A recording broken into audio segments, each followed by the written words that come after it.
Check this out. Zhang Yi berada dalam situasi yang sulit, satu gelombang belum turun, tetapi yang lain sudah datang untuk menyerang.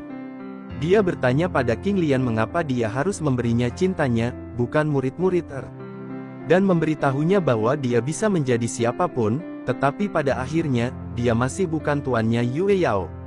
Zhang Yi meminta maaf bahwa di matanya, King Lian hanyalah senior yang berhati hangat karena mereka hanya saling kenal untuk waktu yang singkat. King Lian tidak bisa menerima kata-kata Zhang Yi. Dia memegang bahu Zhang Yi dan memberitahunya bahwa dia mencuri pakaiannya, yang berarti dia menyukainya. Dia mengatakan bahwa tidak apa-apa karena dia bisa mengerti pemuda pria muda seperti dia. Mata Zhang Loyan melebar, dia terkejut mengetahui bahwa kakak seniornya benar-benar cabul. Jun Wuao dengan sarkastik mengatakan bahwa dia mengagumi hobi khusus Zhang Yi. Jun Wuyan menyatakan bahwa semua pria kecuali kakaknya hanya membuat orang mesum. King Lian mendorong Zhang Yi di sudut, dia memerah dan panik. Dia menjelaskan bahwa dia ingin tahu jadi dia membawanya untuk belajar. Zhang Yi ingin mengembalikan pakaian tetapi ketika dia memeriksa sakunya, pakaian sudah hilang. Dia menyadari bahwa sistem mengambil pakaian setelah dia menyelesaikan tugas. King Lian mengatakan bahwa penjelasan adalah penutup, dan penutup adalah kebenaran. Dia berjanji kepada Zhang Yi bahwa mereka akan membahas Dao setiap hari jika dia bersedia menjadi muridnya. Dua wanita muncul dari jendela dan mengutuk King Lian. Kedua tetua yang bertanggung jawab untuk melindungi Zhang Yi datang untuk mengeluarkannya dari sekte bumi. Zhang Yi tidak bisa membantu tetapi memiliki mata berkaca-kaca setelah melihat para penatua Guardian. Dia senang bahwa dia tidak menyerah. King Lian mengklaim bahwa dia adalah penguasa wilayah itu, dan dia tidak akan membiarkan wanita dari sekte Daois berperilaku di sana dengan kejam. Dia mengeluarkan senjatanya dan melompat ke arah para tetua Guardian. Para penatua Guardian membentuk serangan gabungan, bola emas terbentuk di antara tangan mereka dan melemparkannya ke arah King Lian.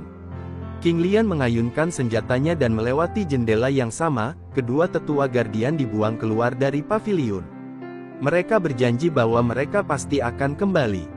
Zhang Loyan dan Zhang Yi menjadi sangat ketakutan. King Lian mengatakan bahwa mereka bisa berteriak sekeras yang mereka bisa, dan bahkan jika mereka berteriak kering tenggorokan, tidak ada yang akan datang untuk menyelamatkan mereka. Sebuah pusaran muncul di langit, dan tiga tokoh wanita muncul. Sosok di tengah, memberitahu King Lian untuk tidak terbawa. Semua orang terkejut. Itu Yue Yao. Yue Yao mengatakan bahwa dengannya di sana, King Lian seharusnya tidak berpikir tentang menyentuh murid-muridnya. Kedua tetua itu tampak bangga dan agresif. Zhang Loyan dan Zhang Yi menjadi sangat bersemangat. Jun Wuyan menutupi mata Jun Wuao, yang mulai menghargai keindahan Yue Yao, dan mengatakan bahwa dia cemburu dengan Zhang Yi karena memiliki tuan yang baik. Murid-murid Earthsect adalah cinta yang terkejut di keindahan Yue Yao. Mereka juga ingin memiliki tuan yang indah, dan beberapa murid wanita iri dengan keindahan Yue Yao. Yue Yao menjadi pendetek. King Lian mengatakan kepadanya bahwa itu adalah muridnya yang berharga yang mengambil inisiatif dengan mengintip ketika dia mandi dan mengambil pakaian intimnya. Yue Yao percaya pada muridnya dan mengatakan bahwa Zhang Yi tidak akan pernah bisa melakukan hal seperti itu karena dia mengolah jalan kaki tanpa belas kasihan. Pendapat sekte bumi bervariasi, beberapa percaya bahwa Zhang Yi adalah seorang pria yang mulia, beberapa berspekulasi bahwa ia mungkin menjadi binatang buas dalam pakaian manusia, beberapa ingin menyumbangkan pakaian mereka dan beberapa yang disetujui dari tindakan sesat. Zhang Yi menjadi pucat, berpikir bahwa dia akan mengalami kematian sosial, reputasinya hilang, dia tidak akan memiliki rasa malu pergi, dan dia akan setengah mati. Yue Yao mengubah topik itu, dia mengatakan bahwa sejak diskusi Dao selesai, sekte bumi harus membiarkan muridnya pergi. Dia membiarkan kekuatannya menyebar dan berkata bahwa dia berharap bahwa King Lian tidak akan menyalahgunakan kekuatannya untuk menggertak yang lemah, atau yang lain, dia tidak akan sopan lagi. King Lian terengah-engah sambil berpikir betapa menakutkan Yue Yao. Dia tidak bisa melawan dan dia tidak bisa menelepon untuk bantuan karena pemimpin sekte mereka berada dalam pelatihan pintu tertutup. King Lian menyerah, tetapi dia mengutuk Yue Yao dan berjanji untuk membalas budi 2 kali di masa depan. Dia mengklaim bahwa Zhang Yi akan menjadi miliknya cepat atau lambat. Yue Yao mengatakan bahwa apa yang terjadi di masa depan tidak masalah baginya, dia hanya ingin Zhang Yi pergi tanpa terluka. Dan dengan itu, Yue Yao mengambil cuti. King Lian memutuskan untuk memberi Zhang Yi sesuatu ekstra karena itu tidak berbahaya. Dia dengan paksa menyerahkan produk khususnya kepada Zhang Yi. Zhang Yi memerah, dia mencoba menolak, dan dia terus menjelaskan bahwa dia bukan cabul. Zhang Luoyan, Jun Wuyan mengatakan kepada Zhang Yi bahwa dia tidak perlu menjelaskan karena semua orang mesum selalu mengklaim bahwa mereka tidak sopan. Zhang Yi dan Zhang Luoyan turun ke paviliun dan berjalan di tengah-tengah murid Earthsect. Murid Sekte Bumi mengajukan tawaran perpisahan mereka, dan meminta saudara kandung Zhang untuk menjaga diri mereka sendiri dan sering bermain di masa depan. Murid Sekte Bumi, baik pria maupun wanita, memberi Zhang Yi beberapa pakaian mereka. Zhang Yi memerah dan menolak hadiah. Dia menjelaskan bahwa dia tidak benar-benar memiliki hobi mengumpulkan pakaian. Dia menangis secara internal, dia berpikir bahwa konsepnya murni hendaknya runtuh. Beberapa murid Sekte Bumi Betina menggunakan berbagai jenis makanan untuk menyuap Zhang Luoyan. Mereka ingin dia memberikan surat cinta mereka kepada Zhang Yi dan menambahkan beberapa kata pujian. Zhang Luoyan meneteskan air liur saat melihat berbagai makanan di depannya. Dia ingin mengambil semua makanan. Zhang Yi meraih keras Zhang Luoyan dan berlari, menyeret Zhang Luoyan. Zhang Luoyan menangis ketika dia menjauh dari lezat. Bulan purnama sudah ada di langit ketika Zhang Luoyan dan Zhang Yi tiba di Sekte Daois. Mereka berjalan tanpa hambatan, tidak ada murid di luar pada waktu itu. Zhang Luoyan membawa karung coklat besar di punggungnya. Mencapai Sekte Daois, Zhang Yi melepaskan desahan lega. Zhang Luoyan membuka karung itu, dia terpesona oleh jumlah makanan yang dia panen. Dia berpikir bahwa mengikuti kakak seniornya adalah yang terbaik. Seorang murid Sekte Daois wanita berlari ke arah mereka dan memberitahu Zhang Yi bahwa tuannya Yue Yao telah menunggu di bulan bayangan memuncak untuk waktu yang lama.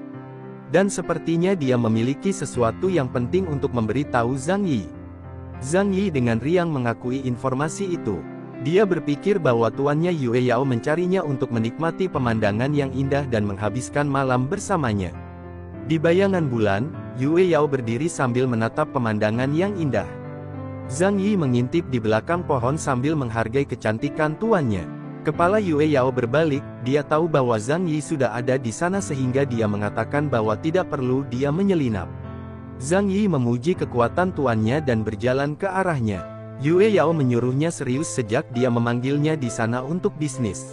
Dia memuji Zhang Yi karena baik-baik saja di bumi sekte, tetapi menambahkan bahwa pengalaman yang ia peroleh terlalu kecil, yang hampir tidak ada pemanasan. Yue Yao memberitahu Zhang Yi bahwa 3 hari kemudian, dinasti Zhou Grid akan mengadakan kompetisi pemenggalan binatang yang merupakan peluang besar untuk pelatihan dan layak untuk dikunjungi. Kompetisi pemenggalan BEAST adalah pertemuan besar yang dipegang oleh dinasti Zhou yang hebat, dan banyak pembudidaya akan berpartisipasi. Zhang Yi mengharapkan Ye Haoran, orang yang membangkitkan tubuh suci murid ganda untuk menghadiri persaingan. Yue Yao mengatakan bahwa wajar untuk Ye Hao berlari untuk berpartisipasi karena dia adalah murid besar surgawi sekte dan juga membangkitkan tubuh suci murid ganda. Dia khawatir dengan pikiran bahwa Zhang Yi pasti akan melawan Ye Hao berlari. Zhang Yi mengatakan kepada tuannya untuk tidak khawatir, dia dengan bangga mengatakan bahwa dia tidak akan membawa rasa malu kepada Sekte Daois. Dan karena dia menang melawan Ye Hao berlari dalam sastra, dia akan bisa mengalahkannya dalam seni bela diri juga. Yue Yao puas dengan kata-kata Zhang Yi, dia memberinya senjata ilahi untuk memastikan keselamatan Zhang Yi. Pedang itu disebut pedang yang itu ditempa bersama dengan pedang bulan dan mengandung energi yang paling, dan dapat memotong semua makhluk hidup. Zhang Yi menerima pedang, dia mengucapkan terima kasih kepada tuannya karena selalu baik kepadanya. Dia tidak tahu bagaimana cara membayar kebaikan tuannya. Tugas takdir tiba-tiba diaktifkan. Dalam 3 menit, Zhang Yi harus berbagi buah Daois dengan tuannya Yue Yao. Hadiahnya adalah teknik pedang put abadi, dan hukumannya adalah untuk tertabrak petir surgawi sekali. Zhang Yi memberi tahu tuannya bahwa dia akan memberikan barang bagusnya sebagai pembayaran untuk pedang yang baik yang dia berikan. Yue Yao memerah, berpikir bahwa Zhang Yi berbicara omong kosong. Zhang Yi mengeluarkan buah Daois. Yue Yao bertanya-tanya bagaimana dia mendapatkan buah yang seharusnya mustahil baginya untuk didasarkan pada kultivasinya. Dia berharap Zhang Yi tidak mengambil jalan pintas. Zhang Yi menjelaskan bahwa dia mendapatkan buah setelah memenangkan diskusi Daois dengan senior King Lian-nya. Dia mendesak tuannya Yue Yao untuk memakan buah untuk membantunya melewati tahap kesusahan. Yue Yao mengatakan kepadanya untuk lebih memperhatikan dirinya sendiri karena dunia kejam dan orang-orang apatis. Dia memarahinya karena memberikan hal-hal berharga kepada orang lain tanpa peduli. Zhang Yi menjelaskan bahwa dia bukan hanya siapapun, dan dia memberinya pedang yang jauh melebihi nilai buah Daois. Yue Yao dengan malu-malu mengatakan kepadanya bahwa dia hanya memberikan pedang karena dia khawatir dia akan memalukan kepada sekte Daois.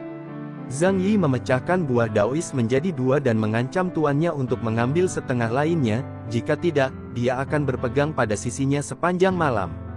Yue Yao mengatakan bahwa dia akan menerima tawaran itu sekali, dan tidak pernah lagi. Zhang Yi mampu menyelesaikan tugas, teknik pedang sebenarnya terdiri dari ayat-ayat.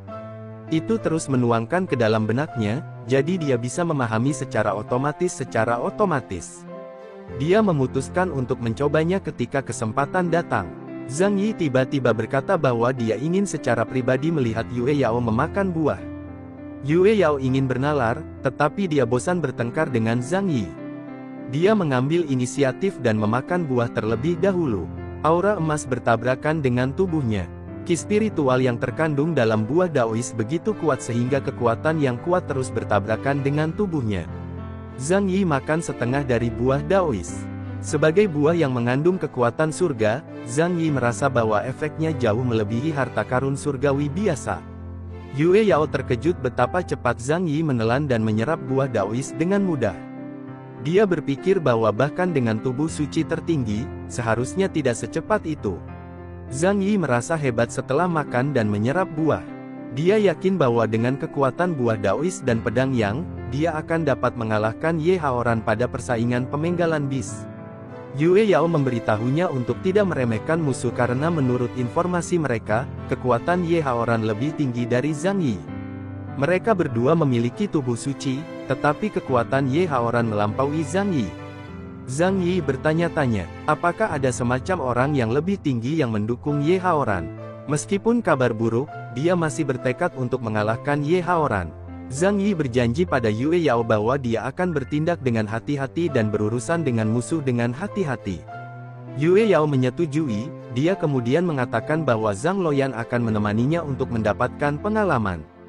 Meskipun Zhang Loyan berusaha sedikit, kekuatannya masih dapat diterima sehingga Zhang Yi dengan enggan setuju. Dia hanya berharap bahwa Zhang Loyan tidak akan menyebabkan masalah lagi pada persaingan pemancian bis. Dalam perjalanan ke persaingan pemenggalan binatang, Zhang Yi beristirahat di cabang pohon sementara Zhang Loyan memanggang seluruh babi dan makan manisan hulu. Zhang Yi tidak bisa membantu tetapi mengomentari seberapa rakus Zhang Loyan.